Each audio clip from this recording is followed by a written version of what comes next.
After rinsing your rice, the next thing you want to do, 2 scoops of rice.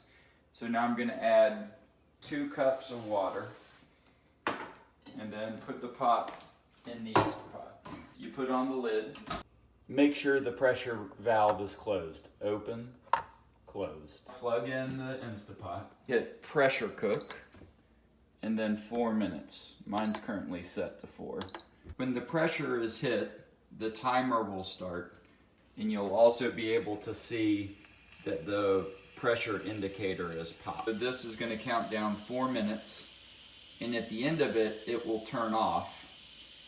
And we're going to do a natural release, which will generally take 15 minutes, which means we're not going to touch the release valve. We'll let the pressure naturally release. The pressure sensor is dropped, so now it's officially time. The rice is done. Looks great.